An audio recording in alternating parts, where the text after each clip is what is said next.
India's civil aviation sector, one of the worst affected sectors due to coronavirus pandemic, seems to be gradually limping back to normalcy after the centre allowed domestic flights to resume from May 25. Now, this is one sector which didn't get really what it sought from the government in this unprecedented situation that we are in. COVID has claimed 18,000 plus jobs from the sector. The revenue of Indian carriers has fallen by about 85.69% during April to June quarter this year. But now, some indicators are suggesting that things may be looking up. There are some green shoots. So does it mean that the worst is behind us as far as aviation sector is concerned? Let's find out from the guests who are joining us on India Revival Mission this week on Times Network. I'm Heena Gambhir. Joining me today is Kinjal Shah, Vice President ICRA. We have Mr. Jitendra Bhargav, former ED, Air India. Sanjeev Kapoor, former Chief Operating Officer, SpiceJet and former Chief Strategy and Commercial Officer, Vistara. Dr. Sanat Kaul, Chairman, International Foundation for Aviation, Aerospace and Drones and former Joint Secretary, Ministry of Civil Aviation. Welcome all of you on this special broadcast. Let me begin this discussion with you, Sanjeev Kapoor. What is your assessment? Is the worst behind us looking at the current indicators? Behind us because at the worst, there were zero revenues and zero flights. Right now, we're operating at about 50% of the previous domestic flights, pre-COVID levels, and 40% of pre-COVID passenger levels. So while the worst is behind us, clearly, are you able to hear me, ma'am? Yes, yes. Okay, so while the worst is behind us, we are far from out of the woods yet, because flying 40% of the passengers, 50% of the flights, you're not able to cover your fixed costs and you're barely able to cover the costs of the flights that are operating. So at best, we can say that the airlines are drowning closer to the surface, but they're still underwater. Okay, far from being out of the woods. But Dr. Kaul, a few days ago, we heard the Civil Aviation Minister, Mr. Hardeep Puri, saying that we could touch the pre-COVID figures between Diwali and New Year. Do you think so? Well, it's very difficult to confirm what he's saying, but certainly the flights are picking up. But let me say one thing, that the confidence is very low. Confidence of the passengers, confidence of the people who go on holiday, the leisure tourists, the hotels, and therefore there is a need now to build the confidence. And in fact, I had written about it, and there was also a CII seminar on this. Basically, it's time to build up what they call the cold chain, a COVID cold chain, meaning that starting from your house, the taxi, the airport, the airline, everything should be so safe that people have the confidence to travel, and then they will get into the hotel. And I think one of the things which is missing in India is proper testing, like the RT-PCR test, which is kind of the gold standard, which should be there for a flight, for a person to regain confidence, taking a flight, going to a resort, coming back. Leisure tourists are still, in a way, much less in missing. Those who have to fly, essential tourists, essential flyers are flying. And I think we could link it up also, not only aviation alone, but aviation and hospitality sectors both have suffered very badly. And there has to be a major effort at confidence building. Okay, let's take your opening comments as well, Mr. Jitendra Bhargav. The kind of demand revival that we have seen, is it the pent-up demand, or do you see some kind of a confidence returning back into the travelers? You see, the best way of judging whether the confidence is getting back, or the minister's optimism that between Diwali and New Year we'll attain the pre-COVID level, let's look at what triggers air travel first. The business travel, are the seminars, conferences, business meetings taking place that will make executive or various companies travel? The answer is clearly no. We are still far, far away from it. Then there is the social travel. People travel, visiting friends and relatives, attending weddings, attending even unfortunate demise in the family, etc., etc. The third category are the people leisure travel. Are people really traveling going on vacations? The answer is again no. And then the fourth category of people, when you have international travelers coming into India and as part of tourism going to various parts of India. Is that happening? So I basically feel the demand destruction that took place when the lockdowns were imposed or the restrictions were put by various countries for air travel is still there. People are gradually getting back. It is not just pent-up demand has been met quite some months ago. There are people traveling, but the pace at which the market is growing is very low. As Sanjeev very rightly said, it's about 40% at the moment. You are still 60% away. And it will be 60%, which is more difficult than the 50% that we were seeing in the last 3.5 months. So it is going to take time. And we cannot say that, look, India will behave differently from global trends. Airlines world over have already put it in, I think, ambitious, not very ambitious kind of a thing. They're saying till 2023, 2024 is when they will be looking at normalcy return. Look at Australia, for example. There is a restriction. Canada has just imposed restrictions. So it will be quite some time when normalcy gets back. And unless normalcy in air travel, which will have to be preceded by normal behavior, normal business travel, leisure travel, corporate travel, etc., will have to take place. So I am certainly not sharing the optimism expressed by the Honorable Minister of Civil Aviation. Okay, what is your view, Kinjal Shah? ICRA has recently come out with a report as well suggesting that on a sequential basis, even though official numbers have not been released yet, from August to September as well, there has been about 37% growth in domestic passenger traffic. Yeah, so I agree with the other panelist members in terms of the recovery still being much far away. Yes, sequentially, we have seen a significant improvement. August to September, we've seen around 37% growth in the passenger traffic. But on a YOY basis, if you were to compare to September 2019 levels, it would still be lower by around 66%.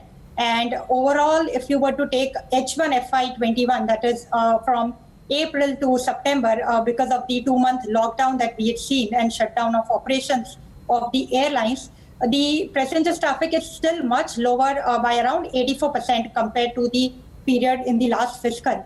So yes, the leisure and the business travel has to pick up, and currently because of the scare of the coronavirus spread among the passengers, we are not seeing the kind of pickup in the leisure travel, and also because of the work from home situation for most of the business houses, we are still seeing a lot of business travel yet to pick up.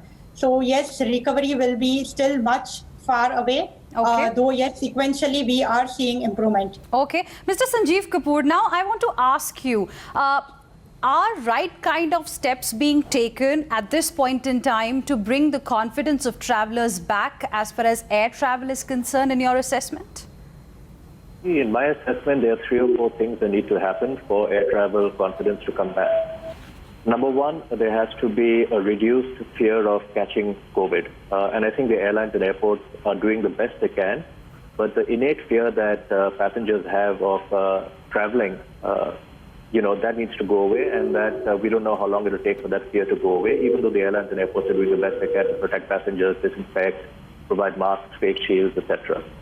The second is the quarantine requirements, which vary from state to state and keep changing. That is also a big deterrent to air travel, because people don't want to be stuck in quarantine or get stuck if there's a sudden change in the rules and you can't come back, etc. A couple of other things which are also holding back travel is, as the panelists have pointed out, business travel is obviously down because most businesses are still at work from home. And there have been substitutes or alternates found that you no longer need to travel, between cities for a 1-hour meeting. So maybe that's a permanent change that might be taking place. And finally, people's incomes are down as well. I mean, this pandemic has created havoc in the economy. It's created havoc in people's personal incomes. And therefore, their ability to afford travel, the proclivity to travel, discretionary travel, has also come down. So the 2 things that can change things and can make travel get back closer towards normal is if fear of COVID goes away, which will only happen if there's a vaccine, and if quarantines go away.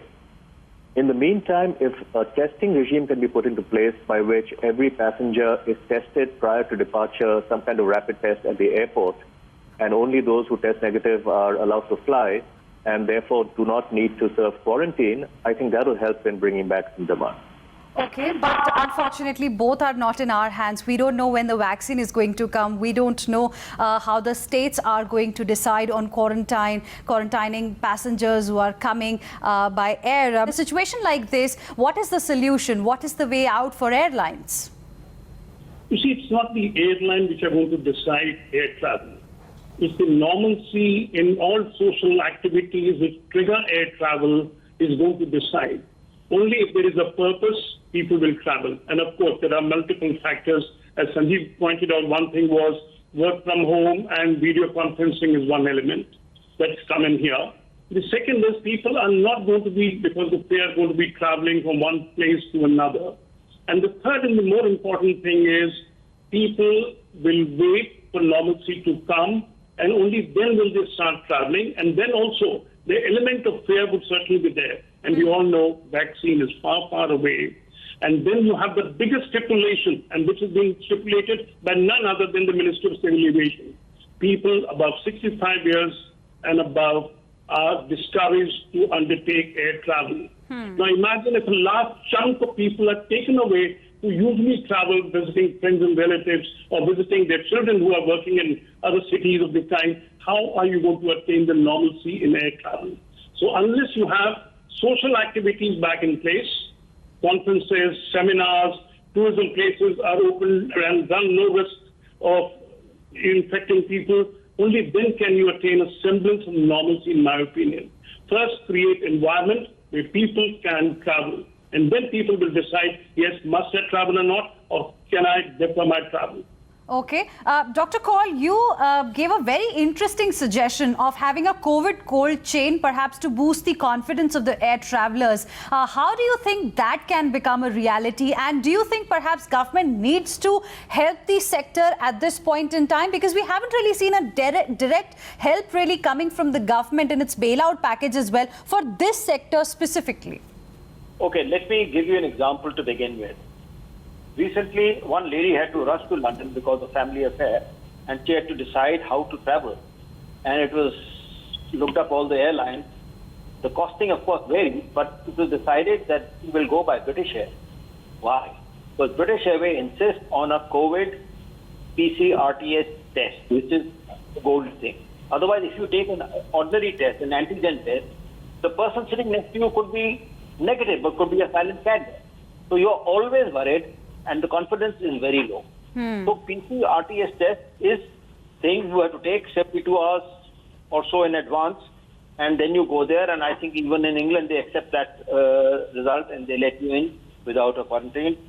So there are issues which are very serious, that people want to travel, but people don't have the confidence. And unless Indian Airlines also introduce this kind of testing and confirm it, only then it will work. Now, for example, Air India has been banned for short periods in UAE and twice in Hong Kong because the passengers they carried with them turned out to be positive at the airport. Now, this is not acceptable. This is just simply not acceptable. Our airlines must be able to say that the passengers they are carrying, both domestic and international, have proved to be not even carriers of COVID. For one, they are themselves negative, but they should not be carrying it. And therefore, you feel confident that this particular airline, I can travel. I'm sure I will not be able to catch, because all passengers have been tested for both being personally negative and also not being carriers. So that is the kind of confidence that is required. Then again, you have the taxi, you have the hotel, you have the restaurants. So there has to be some sort of a hologram type thing introduced into the system, into the travel trade system, where anybody who has to apply for that, make sure that, it is properly sanitized, and then gets that kind of a hologram, that certification, which is accepted. It should be a certification where there is, people are not able to pay their way through and get the certification. So that quality control has to be there. Apparently something they are thinking of, I don't know how good it is going to be, something called Sati. Sati. Which is Yes. It is coming out, and there is something known as the Quality Control Institute of India, but I'm not very sure what is happening. They are trying to use this thing. But in England, apparently there is a concept actually working, and lots of pubs, restaurants and all who have this seal or this hologram with them, people enter those places or even shop because they feel more confident. So the building of confidence will not come up by itself. It has to be done. It has to be worked at.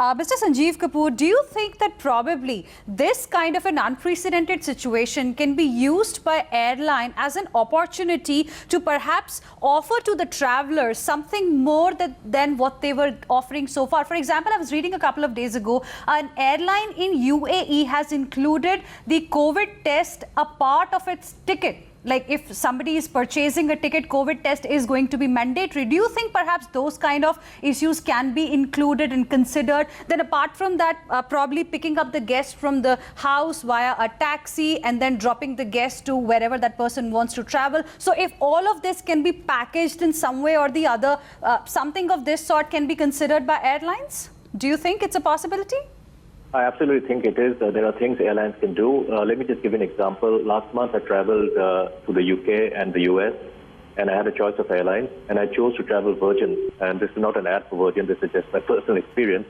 The reason I chose to travel Virgin is because Virgin is including COVID insurance automatically in the ticket price. You don't have to pay extra for the COVID insurance. And they guarantee you up to £500,000 of COVID insurance if anything happens COVID-related to you during your journey. So that, for me, was a decision driver for which airline I chose. Some other airlines are also assuring the seat next to you will be kept empty. Now, there's a cost to it. There's a risk to it to the airline. But airlines at Delta and Southwest in the U.S. have done this, and they have seen that demand has actually gone up because passengers want to fly those airlines and are willing to pay higher fares because they know that the seat next to them is going to be empty. So that's something the airlines can consider on a voluntary basis. Other things that airlines can do to help ease, put some, peace of mind into the minds of travelers is make the change and cancel policies very, very liberal now. So allow cancellations, allow changes, allow refunds for new bookings in a manner that people will be encouraged to take the risk and say, all right, let me make a booking and I intend to travel. And if something changes, they will not be penalized for it. I think so. A lot of these out-of-the-box ideas can be tried. They're not without risk because, if you make the changes free, you lose out on that revenue. If you make the next seat empty, you lose out on the potential revenue. But sometimes the upside from it can outweigh the risk that you might be taking in doing this. And the airlines around the world, again, have shown that it may be a risk worth taking. In terms of including the cost of a COVID test, yes, that can also be included in the insurance, which is baked into the ticket fare. You can say that not only are you covered in case you catch COVID, but we'll also pay, if you buy the ticket on this airline, we'll also pay for your RT-PCR test.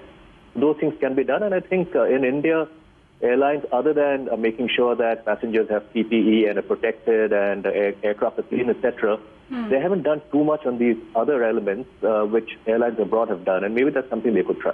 Okay, very interesting set of ideas there. Kinjal Shah, you've been interacting with representatives from various airlines as well. Do you think there is this intent to try these kind of out-of-the-box ideas to woo passengers back? Yes, definitely. I mean, obviously, because the airlines are facing a very difficult situation right now, there are attempts from all sides to boost passenger confidence and increase the number of passengers traveling on a daily basis. Yes, but I think there would be some kind of difficulties in practical implementation. While, say, one could include these COVID tests, etc., for the international travel. But for the domestic travel specifically, when the price point itself is much lower, would the customer be willing to pay that additional cost for the COVID test, etc., would be a cause of concern. International travel, yes, because of the higher fare charges, etc., those additional costs would not be very significant in terms of increase in the cost for the consumer traveling. Okay. But for the domestic, this could be one of the deterrent. But yes, in order to boost the confidence of the passengers, these are some of the ways the airlines would have to try out. So, Mr. Jitendra Bhargav, even if the intent would be there, the problem will be, the issue of money, because airfares we know are still capped between 2,000 to 18,600. Do you think a relaxation now is made on this aspect as well, like relaxation has come on other issues? Oh, absolutely. First, in the first place, the government had no business putting a cap. It should have been allowed to the market to determine what fares people are willing to pay. And it hasn't helped because of the airlines or of more people traveling by airlines. It will be a welcome thing if government stays away, allows the airlines to attract. They will come out with innovative ideas how to attract passengers. But as one of the other panelists very rightly said, it's all about economics. Indian carriers are not well off financially. Most of them would need infusion, and very rightly said, the government of India hasn't come out with any kind of assistance for the Indian carriers. Of course, they could have certainly waived, even if they were not to infuse money in airlines or give them funding, they could have at least relaxed conditions as far as taxation is concerned. Because the more people travel, it has an economic activity catalyst, Whether you are traveling to a city of tier 1, tier 2 city, it creates a lot of economic activity. So government should have leveraged the airline industry and said, look, this is also one industry which can help boost the economy or revive economy in various cities, which unfortunately, as I've always maintained, the government of India has never understood what civil aviation is all about. Very interesting. In fact, this India Revival Mission show is all about finding solutions in the time of COVID, in these unprecedented times that we are all in. Thank you very much, all of you, for these wonderful set of ideas that you've given us to bring the Indian aviation sector back on track. Thank you very much for joining us here on Times Network.